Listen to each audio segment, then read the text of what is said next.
भारत माता की धरती आबा भगवान बिरसा मुंडा की धरती आबा भगवान बिरसा मुंडा की।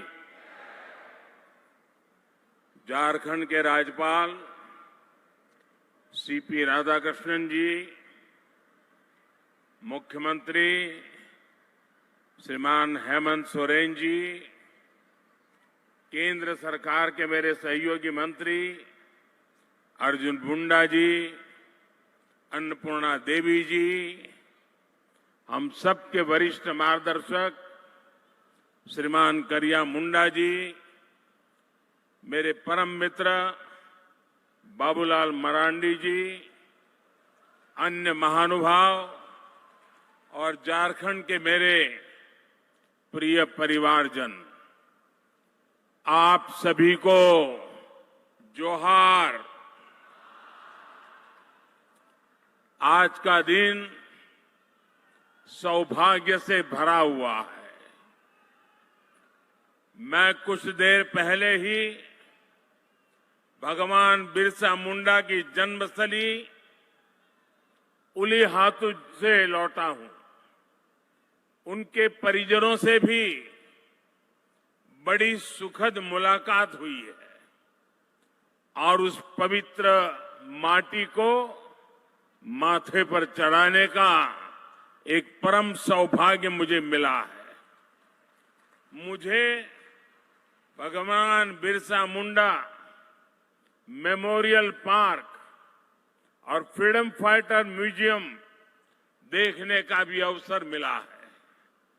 2 साल पहले आज के ही दिन मुझे ये म्यूजियम देश को समर्पित करने का सौभाग्य मिला था। मैं सभी देशवासियों को जनजातीय गौरव दिवस की बहुत बहुत बधाई देता हूं, अपनी शुभकामनाएं देता हूं और देश के सैकड़ों स्थानों पर देश के सभी वरिष्ठ जन आज झारखंड का स्थापना दिवस भी मना रहे हैं। अटल जी के प्रयास से ही इस राज्य का गठन हुआ था। देश को, विशेषकर झारखंड को अभी 50,000 करोड़ रुपए की अलग अलग योजनाओं का उपहार मिला है। आज झारखंड में रेलवे इंफ्रास्ट्रक्चर और कनेक्टिविटी के विस्तार के तहत कई रेल परियोजनाओं को शुरू किया गया है। आपको ये जानकर खुशी होगी कि झारखंड भी देश के 100% इलेक्ट्रिफाइड रेल रूट वाला राज्य बन गया है। इन परियोजनाओं के लिए मैं आप सभी मेरे झारखंड वासियों को बहुत सारी बधाई देता हूं। मेरे परिवारजनों, जनजातीय गौरव और संघर्ष के प्रतीक भगवान बिरसा मुंडा की गाथा हर देशवासी को प्रेरणा से भर देती है। झारखंड का कोना कोना ऐसे ही महान विभूतियों को उनके हौसलों और अनथक प्रयासों से जुड़ा है। तिलका मांझी, सिद्धू कान्हू, चांद भैरव, फूलो जानो, नीलांबर, पीतांबर, जत्रा ताना भगत और अल्बर्ट एक्का जैसे अनेक वीरों ने इस धरती का गौरव बढ़ाया है। अगर हम आजादी के आंदोलन को देखें तो देश का ऐसा कोई कोना नहीं था जहां आदिवासी योद्धाओं ने मोर्चा नहीं लिया हो। मानगढ़ धाम में गोविंद गुरु के योगदान को कौन भूल सकता है। मध्य प्रदेश के तंत्या भील, भीमा नायक, छत्तीसगढ़ के शहीद वीर नारायण सिंह, वीर गुंडाधुर, मणिपुर की रानी गाइडिन्ल्यू, तेलंगाना के वीर रामजी गोंड, आदिवासियों को प्रेरित करने वाले आंध्र प्रदेश के अल्लूरी सीताराम राजू, गोंड प्रदेश की रानी दुर्गावती, ये वो विभूतियां हैं जिनका देश आज भी ऋणी है। ये देश का दुर्भाग्य है कि आजादी के बाद ऐसे वीरों के साथ न्याय नहीं हुआ। मुझे संतोष है कि आजादी के 75 वर्ष होने पर अमृत महोत्सव के दौरान हमने ऐसे वीर वीरांगनाओं को याद किया, उनकी स्मृतियों को अगली पीढ़ी तक पहुंचाया। साथियों, झारखंड आना मुझे पुरानी स्मृतियों को ताजा करने का अवसर भी देता है। गरीबों की सबसे बड़ी ताकत आयुष्मान भारत योजना की शुरुआत झारखंड से ही हुई थी।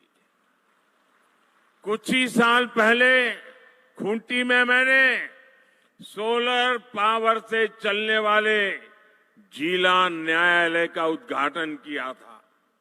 अब आज झारखंड की इस पावन भूमि से एक नहीं बल्कि दो ऐतिहासिक अभियानों की शुरुआत होने जा रही है। विकसित भारत संकल्प यात्रा सैचुरेशन के सरकार के लक्ष्यों को प्राप्त करने का सशक्त माध्यम बनेगी। पीएम जनजाति आदिवासी न्याय महाअभियान विलुप्त होने की कगार पर खड़ी जनजातियां, जिसे हम अब तक प्रिमिटिव ट्राइब के रूप में जानते हैं, उनकी रक्षा करेगा, उन्हें सशक्त करेगा। ये दोनों ही अभियान अमृत काल में भारत की विकास यात्रा को नई ऊर्जा देंगे। मेरे परिवारजनों, मुझे सरकार के मुखिया के तौर पर, हेड ऑफ द गवर्नमेंट के तौर पर अब 2 दशक से भी ज्यादा समय बीत गया है। देशवासियों की आकांक्षाओं को जानने का, समझने का मुझे बहुत करीबी से मौका मिला है। अपने उन अनुभवों के आधार पर मैं आज एक अमृत मंत्र आपके सामने रख रहा हूं और भगवान बिरसा मुंडा की धरती से रख रहा हूं। अगले 25 वर्षों के अमृत काल में अगर हमें विकसित भारत की भव्य और दिव्य इमारत का निर्माण करना है तो हमें उसके 4 अमृत स्तंभों को और मजबूत करना होगा, निरंतर मजबूत करना होगा। हमारी सरकार ने जितना 10 साल में किया, अब उससे भी ज्यादा ऊर्जा के साथ हमें इन 4 अमृत स्तंभों पर लगानी है, अपनी पूरी ताकत लगानी है।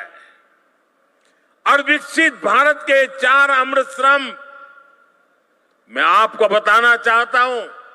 ये 4 अमृत स्तंभ है क्या? पहला अमृत स्तंभ भारत की हमारी महिलाएं, हमारी माताएं बहनें, हमारी नारी शक्ति। दूसरा अमृत स्तंभ है हमारे भारत के किसान भाई बहन और किसानी से जुड़े हुए जो कारोबार है, चाहे पशुपालक हो, चाहे मछली पालक हो, ये सारे हमारे अन्नदाता।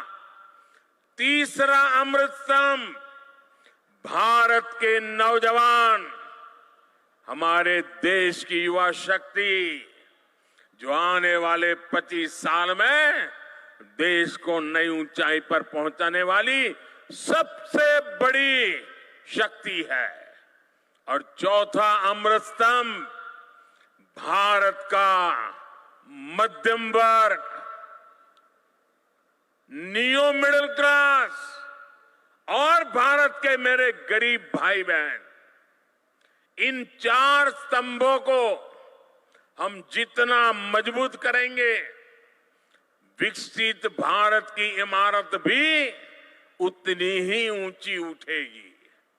मुझे संतोष है कि बीते 10 वर्षों में इन चार स्तंभों को सशक्त करने के लिए जितना कार्य हुआ है उतना पहले कभी नहीं हुआ। साथियों, आज तक और आजकल हर तरफ भारत की इस सफलता की चर्चा है कि हमारी सरकार के 5 वर्षों में 13 करोड़ से ज्यादा लोग गरीबी से बाहर निकले हैं। आखिर बीते कुछ वर्षों में ऐसा क्या हुआ जो इतना बड़ा परिवर्तन जमीन पर देखने को मिला है? 2014 में जब हमें आप सबने दिल्ली की गादी पर बिठाया, सरकार चलाने का दायित्व दिया, उस दिन से हमारा सेवा काल शुरू हुआ है। हम सेवा करने के लिए आए हैं और उस सेवा काल के बात करूं तब उस समय हमारे आने से पहले भारत की एक बहुत बड़ी आबादी मूलभूत सुविधाओं से वंचित थी। देश के करोड़ों गरीबों ने इस बात की उम्मीद भी छोड़ दी थी कि कभी उनका जीवन बदल पाएगा।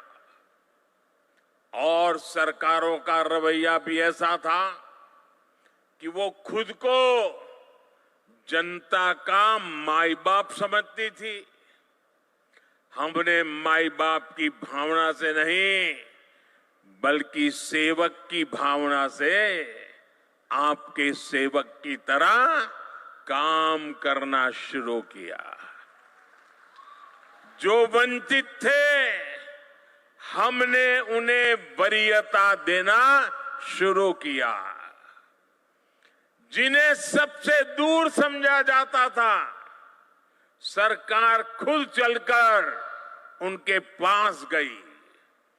जो दशकों से उपेक्षित थे, हमारी सरकार उनका संबल बनी, उनकी साथी बनी। ब्यूरोक्रेसी वही थी, लोग वही थे, फाइलें भी वही थे, कानून नियम भी वही थे, लेकिन सोच बदली। और सोच बदली तो परिणाम भी बदल गए।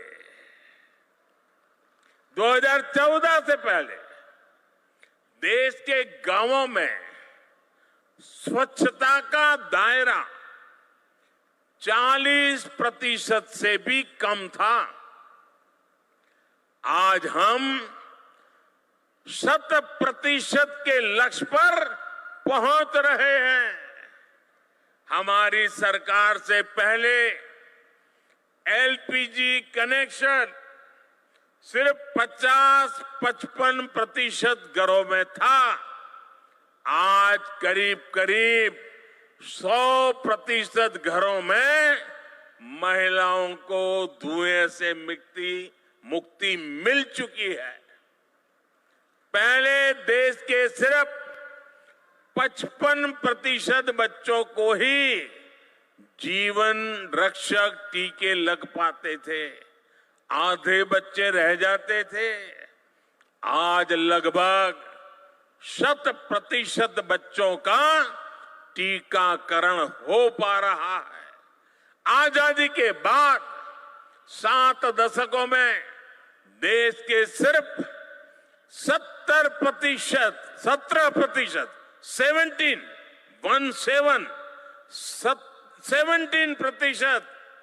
ग्रामीण परिवारों तक नल से जल की सुविधा थी।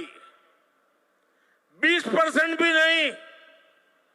जल जीवन मिशन की वजह से आज ये भी 70% तक पहुंच रहा है। और साथियों, हम आप जानते हैं कि समाज में जिनको उस समय मिला था वो कौन थे? ये शुरुआती मलाई मिली वो लोग कौन थे? ये सारे रसूखदार लोग हुआ करते थे। जो संपन्न लोग होते थे, जिनकी सरकार में पहुंच होती थी, पहचान होती थी, वो सुविधाएं और व्यवस्थाएं आसानी से जुटाते थे और सरकार का भी मन दिमाग ऐसा था, उन्हीं को ज्यादा देते थे। लेकिन जो लोग समाज में पीछे रहे थे, जो मूल सुविधाओं से वंचित थे, उन पर ध्यान देने वाला भी कोई नहीं था। वो असुविधाओं के बीच अपना जीवन काट रहे थे।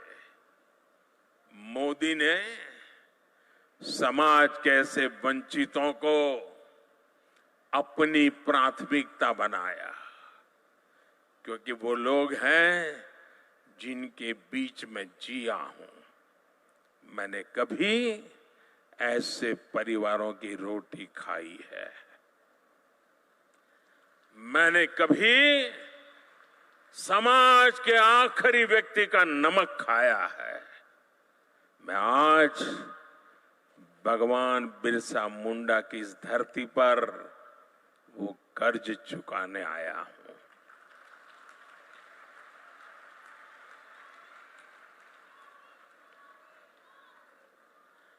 मेरे परिवारजनों, आमतौर पर सरकारों का रवैया रहता है कि जो आसानी से हासिल हो जाए उस लक्ष्य को पहले प्राप्त करो। लेकिन हमने दूसरी रणनीति पर काम किया। मैं तो ज्ञानियों को कहूंगा इसका अध्ययन करें। आपको याद होगा, आजादी के इतने दशकों के बाद भी 18,000 गांव ऐसे रह गए थे जहां बिजली नहीं पहुंची थी। 18वीं शताब्दी में जीने के लिए, अंधेरे में जीने के लिए मजबूर थे। उन्हें अंधेरे में जीने के लिए छोड़ दिया गया था, क्योंकि वहां बिजली पहुंचाने के लिए कई तरह की मुश्किलों का सामना कठिन था, मैं मानता हूं। लेकिन कठिन था तभी तो करना होता है। मक्खन पे लकीर तो हर कोई करता है, अरे पत्थर पर भी तो लकीर करनी चाहिए। और मैंने लाल किले से वादा किया था देश को कि मैं 1000 दिन में 18,000 गांवों तक बिजली पहुंचाने का कठिन संकल्प मैंने सार्वजनिक रूप से लिया था। और आज मुझे सर झुका करके कहना है कि ये आपके सेवक ने उस काम को समय पर पूरा कर दिया था। साथियों, हमारे देश में 110 से ज्यादा जिले ऐसे थे जो विकास के हर पैरामीटर पर पिछड़े हुए थे, बहुत पीछे थे।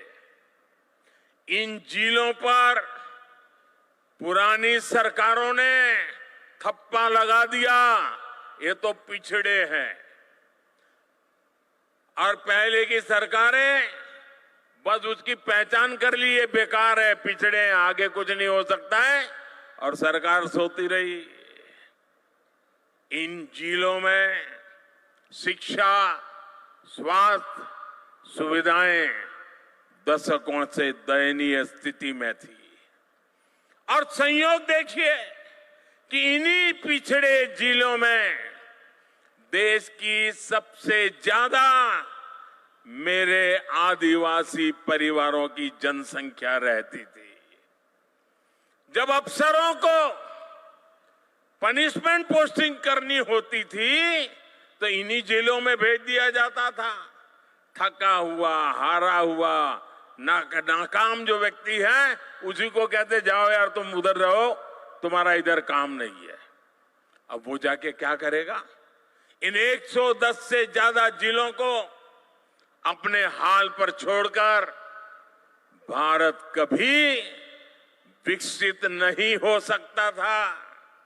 इसलिए वंचितों को वरीयता के सिद्धांत पर चलते हुए हमारी सरकार ने इन जिलों को एस्पिरेशनल डिस्ट्रिक्ट, आकांक्षी जिलों के रूप में घोषित किया। हमने इन जिलों में सरकारों को विश्वास में लेकर के सबसे होनहार अफसरों को नियुक्त करने पर जोर दिया। जिन जिलों में हम शिक्षा, स्वास्थ्य, सड़क ऐसे अनेक विषयों पर शून्य से काम शुरू करके सफलता के नए शिखर पर पहुंच रहे हैं। यहां झारखंड में भी ये अपना खूंटी समेत ऐसे कई जिले उस सूची में है। अब आकांक्षी जिला अभियान की सफलता को आकांक्षी ब्लॉक कार्यक्रम के जरिए इसका विस्तार किया जा रहा है। मेरे परिवारजनों, दशकों तक हमारे देश में सोशल जस्टिस, सामाजिक न्याय और सेक्युलरिज्म न जाने रोज सुबह शाम इसके गीत तो बहुत गाए, बयानबाजी बहुत होती रही। सच्चा सेक्युलरिज्म तभी आता है जब देश के किसी भी नागरिक के साथ भेदभाव की सारी संभावनाएं खत्म हो जाए। सामाजिक न्याय का भरोसा तभी मिलता है जब सबको बराबरी से, समान भावना से सरकारी योजनाओं का लाभ मिले। दुर्भाग्य से आज भी बहुत से राज्यों में कई गरीब हैं जिनके पास योजनाओं की पर्याप्त जानकारी नहीं है। कई ऐसे भी गरीब हैं जो योजनाओं का लाभ लेने के लिए भाग दौड़ करने में सक्षम नहीं है। आखिर कब तक हम उन्हें उनके हाल पर छोड़े रहेंगे? इसी दर्द में से, इसी पीड़ा में से, इसी संवेदना में से ये एक सोच निर्माण हुई है और इसी सोच के साथ अब आज से विकसित भारत संकल्प यात्रा शुरू हो रही है। ये यात्रा आज 15 नवंबर भगवान बिरसा मुंडा की जन्म जयंती 15 नवंबर से शुरू करके अगले साल 26 जनवरी को तक उसको चलाया जाएगा। इस यात्रा में सरकार मिशन मोड में देश के गांव-गांव जाएगी। हर गरीब, हर वंचित को सरकारी योजनाओं का जो हकदार है उसके हक के लिए उसको लाभार्थी बनाया जाएगा। उसको इस योजना पहुंचे उसकी व्यवस्था की जाएगी। और आपको याद होगा, मेरे मीडिया के कुछ मित्रों को मालूम नहीं रहता है, 2018 में भी मैंने एक प्रयोग किया था। केंद्र सरकार ने ऐसे ही एक ग्राम स्वराज अभियान चलाया था और मैंने भारत सरकार के 1000 अफसरों को गांवों में भेजा था। एयर कंडीशन कमरों से निकाल करके 1000 अफसर गांवों में जाकर के बैठे थे। इस अभियान में भी हम 7 प्रमुख योजनाओं को लेकर हर गांव तक गए थे। मुझे विश्वास है कि ग्राम स्वराज अभियान की तरह ही हमें विकसित भारत संकल्प यात्रा में भी हर गांव जाकर के ऐसे हर हकदार को मिलकर के इस योजना को सफल करने का प्रण लेकर के निकलना है। और जब भगवान बिरसा की धरती से निकलते हैं तो सफलता अवश्य मिलती है। मैं वो दिन देख रहा हूं जब हर गरीब के पास मुफ्त राशन देने वाला राशन कार्ड होगा, जब हर गरीब के पास उज्ज्वला का गैस कनेक्शन होगा, सौभाग्य का बिजली कनेक्शन होगा और नल से जल होगा। मैं वो दिन देख रहा हूं जब हर गरीब के पास 5 लाख रुपए तक का मुफ्त इलाज देने वाला आयुष्मान कार्ड होगा, जब हर गरीब के पास उसका अपना पक्का घर होगा। मैं वो दिन देख रहा हूं जब हर किसान केंद्र सरकार की पेंशन योजना से जुड़ जाएगा, जब हर मजदूर पेंशन योजनाओं का लाभार्थी हो जाएगा, जब हर पात्र नौजवान मुद्रा योजना का लाभ ले सकेगा और एक एंटरप्रेन्योर बनने की दिशा में कदम रखेगा। विकसित भारत संकल्प यात्रा एक तरह से देश के गरीबों को, देश की माताओं बहनों को, देश के नौजवानों को, देश के किसानों को मोदी की गारंटी है।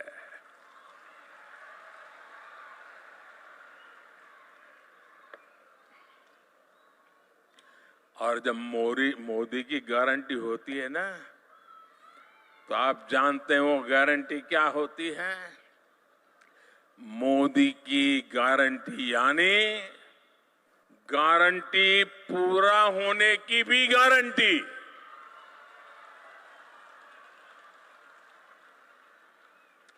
मेरे परिवारजनों, विकसित भारत के संकल्प का एक प्रमुख आधार है पीएम जनमन, यानी पीएम जनजाति आदिवासी न्याय महाअभियान। सामाजिक न्याय जनरल बातें हुई, मोदी हिम्मत करके निकला है आदिवासी न्याय अभियान को लेकर के। आजादी के बाद कई दशकों तक आदिवासी समाज को लगातार नजरअंदाज किया गया। मैं अटल जी की सरकार थी जिसने आदिवासी समाज के लिए अलग मंत्रालय बनाया, अलग से बजट बनाया। हमारी सरकार के दौरान अब आदिवासी कल्याण का बजट पहले के मुकाबले 6 गुना तक बढ़ चुका है। पीएम जनमन योजना का नाम रखा है पीएम जनमन। पीएम जनमन यानी पीएम जनजाति आदिवासी न्याय महाअभियान। इसके तहत अब हमारी सरकार उन आदिवासी भाई बहनों तक पहुंचेगी जिन तक अभी नहीं पहुंचा गया। ये वो जनजातीय समूह है, हमने कह तो दिया वो प्रिमिटिव ट्राइब्स है, जिनमें से ज्यादातर अब भी जंगलों में रहने के लिए मजबूर है। उन्होंने रेल की देखने की बाद थोड़ा आवाज भी नहीं सुनी है। देश के 22,000 से ज्यादा गांवों में रह रहे ऐसे 75 जनजातियां, वो 75 जनजातीय समुदाय की प्रिमिटिव ट्राइब्स की पहचान हमारी सरकार ने की है। जैसे पिछड़ों में भी अति पिछड़े होते हैं, वैसे ही ये आदिवासियों में भी सबसे पीछे रह गए आदिवासी है। देश में इनकी संख्या लाखों में है। इन सबसे पिछड़े आदिवासियों को मूल सुविधाएं भी नहीं मिली हैं। आजादी के 75 साल के बाद भी नहीं मिली है। इस आदिवासी समाज के लोगों को कभी पक्का मकान नहीं मिला। इनकी कई कई पीढ़ियां में बच्चों ने स्कूल तक देखा नहीं है। इस समाज के लोगों के कौशल विकास पर ध्यान नहीं दिया गया। इसलिए अब इन जनजातियों तक भारत सरकार विशेष अभियान चलाकर पहुंचने वाली है। पहले की सरकारों ने आंकड़ों को जोड़ने का काम कर लिया। जो नजदीक हैं, जो ऊपर पहुंच चुके हैं, उन्हीं से काम करवा लेना। लेकिन मुझे सिर्फ आंकड़ों को जोड़ करके नहीं बैठना है, मुझे तो जीवन को जोड़ना है, जिंदगियों को जोड़ना है। हर जिंदगी में जान भरनी है, हर जिंदगी में नया जज्बा भरना है।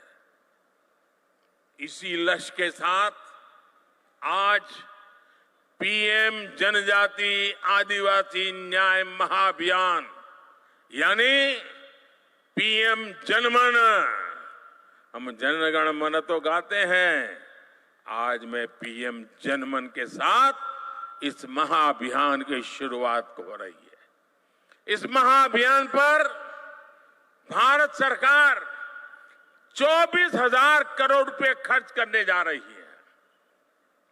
साथियों, इस महाअभियान के लिए मैं विशेष तौर पर आदरणीय राष्ट्रपति द्रौपदी मुर्मू जी का आभार व्यक्त करना चाहता हूं। हमने अभी उनका वीडियो संदेश भी सुना है।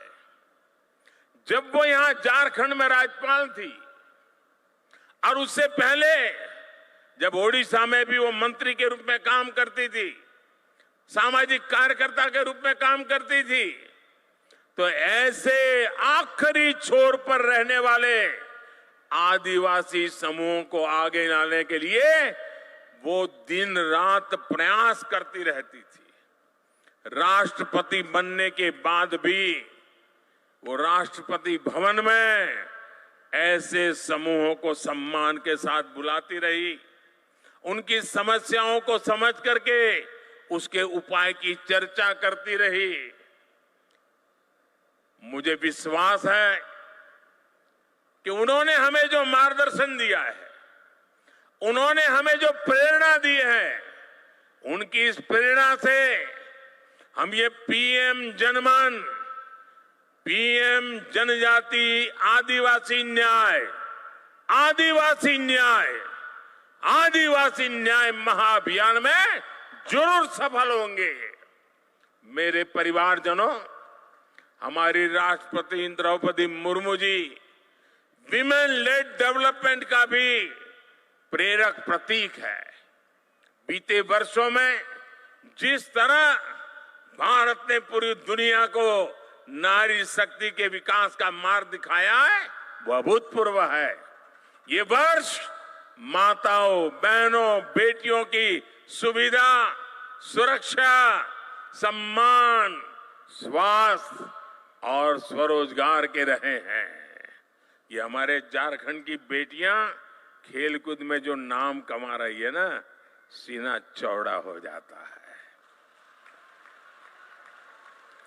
हमारी सरकार ने महिलाओं के जीवन के हर पड़ाव को ध्यान में रखते हुए उनके लिए योजनाएं बनाई।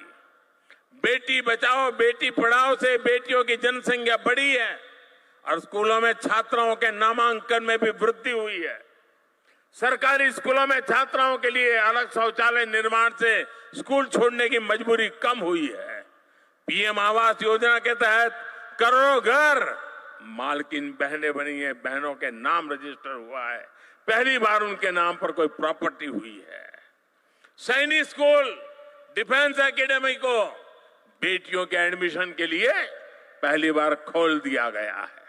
मुद्रा योजना के तहत लगभग 70% बिना गारंटी के ऋण लेने वाली मेरे देश की महिलाएं हैं, मेरी बेटियां हैं।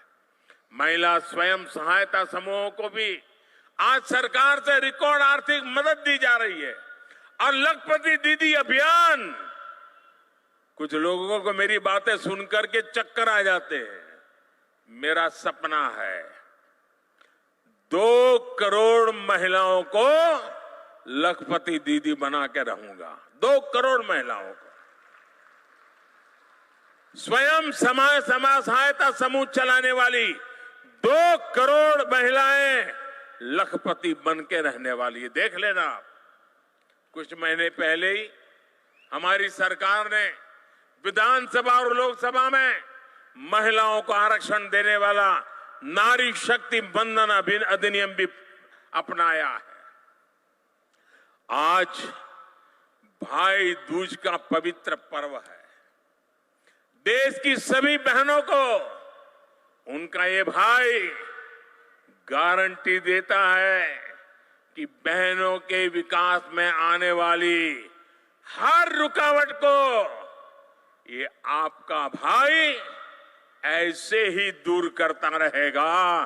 आपका भाई आपकी मुसीबतों की मुक्ति के लिए जी जान से जुटा रहेगा। नारी शक्ति का अमृत स्तंभ विकसित भारत के निर्माण में अहम भूमिका निभाएगा।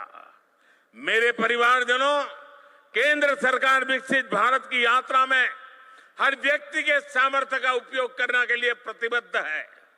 2 महीने पहले ही हमने पीएम विश्वकर्मा योजना भी शुरू की है। सरकार ने उन लोगों को आगे लाने का प्रयास किया है जो अपने पारंपरिक कौशल के लिए जाने जाते हैं। कुम्हार हो, लोहार हो, सुतार हो, सुनार हो, मालाकार हो, राजमिस्त्री हो, बढ़ई हो, अरे कपड़े धोने वाले हो, कपड़े सिलने वाले हो, जूते बनाने वाले हो, ऐसे हमारे साथी, ये हमारे विश्वकर्मा साथी, इस योजना के तहत विश्वकर्मा साथियों को आधुनिक ट्रेनिंग मिलेगी और ट्रेनिंग के दौरान उनको पैसा मिलेगा, उनको अच्छे नए औजार मिलेंगे, नई टेक्नोलॉजी मिलेगी और इस पर 13,000 करोड़ रुपए खर्च किए जाएंगे।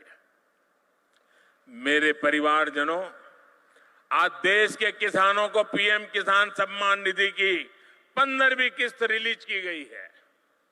अब देश के करोड़ों किसानों के खातों में भेजी गई कुल रकम 2,75,000 करोड़ रुपए को पार कर गई है। आप में से जो किसान यहां बैठे होंगे उनके मोबाइल पर मैसेज आ चुका होगा कि 2,000 रुपया आपके खाते में जमा हो गया है। कोई कटकी कंपनी नहीं, कोई बिचौलिया नहीं, डायरेक्ट मोदी का सीधा नाता रहता है आपके साथ। ये वही किसान है जिनकी पहले कोई पूछ नहीं होती थी। अब इन किसानों की जरूरतों का ध्यान सरकार रख रही है। ये हमारी सरकार है जिसने पशुपालकों और मछली पालकों को किसान क्रेडिट कार्ड की सुविधा से जोड़ा है। पशुधन के मुफ्त टीकाकरण की हमारी सरकार ने 15,000 करोड़ रुपए खर्च किए। कोरोना के बाद आपको मुफ्त टीका लगा, हजारों करोड़ खर्च किए गए, आपके हर परिवारजन को बचाने की कोशिश की गई। इतना ही नहीं, अब 15,000 करोड़ रुपया खर्च करके मुफ्त में पशु का टीकाकरण भी हो रहा है। आप भी इसका फायदा उठाइए। मछली पालन को बढ़ावा देने के लिए अभी मैं यहाँ एक प्रदर्शनी लगी है। 1-1, 1.5 लाख रुपए वो मछली और उसमें से मोती बनाने का काम कर रहे हैं। मत्स्य संपदा योजना के तहत आर्थिक मदद दी जा रही है। आज देश में 10,000 नए किसान उत्पाद संघ एफपीओ बन रहे हैं। इससे किसानों की लागत कम हुई है और बाजार तक पहुंच आसान हुई है। हमारी सरकार के प्रयासों से इस वर्ष इंटरनेशनल मिलेट ईयर मनाया जा रहा है। मोटे अनाज को श्री अन्न की पहचान देकर विदेश के बाजारों तक पहुंचाने के लिए पूरी तैयारी हो रही है। इसका भी लाभ हमारे आदिवासी भाई बहनों को होगा। साथियों, सरकार के इन चौतरफा प्रयासों से झारखंड जैसे राज्यों में नक्सली हिंसा में भी कमी आई है। 1-2 साल में झारखंड की स्थापना के 25 साल पूरे होने जा रहे हैं। ये झारखंड के लिए बहुत ही प्रेरणादायी समय है। इस माइलस्टोन पर झारखंड में 25 योजनाओं के सैचुरेशन का लक्ष्य लेकर काम शुरू किया जा सकता है। मैं झारखंड सरकार से भी आग्रह करूंगा, मैं झारखंड के सभी नेताओं से आग्रह करूंगा कि 25 साल का लक्ष्य तय करके एक बहुत बड़ा अभियान चलाया जाए। इससे राज्य के विकास को नई गति मिलेगी और यहाँ के लोगों का जीवन भी और आसान बनेगा। हमारी सरकार शिक्षा के विस्तार और युवाओं के अवसर देने के लिए प्रतिबद्ध है। देश में आज आधुनिक राष्ट्रीय शिक्षा नीति बनी है।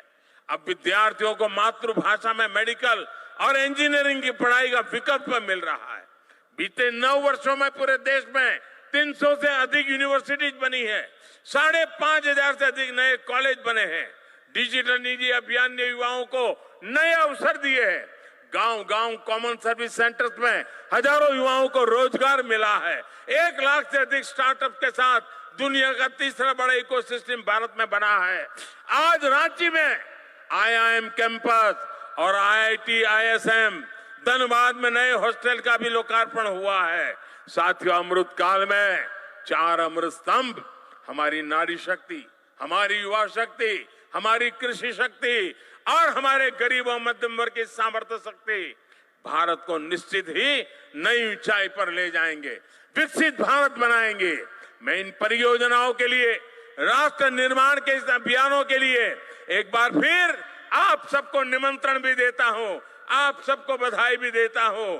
मेरे साथ मैं कहूंगा, भगवान बिरसा मुंडा, आप कहिए अमर रहे, अमर रहे। भगवान बिरसा मुंडा अमर रहे, अमर रहे। भगवान बिरसा मुंडा। दोनों हाथ ऊपर करके पूरी ताकत से बोलिए, भगवान बिरसा मुंडा, भगवान बिरसा मुंडा, भगवान बिरसा मुंडा, भगवान बिरसा मुंडा। आपका सबका बहुत बहुत धन्यवाद।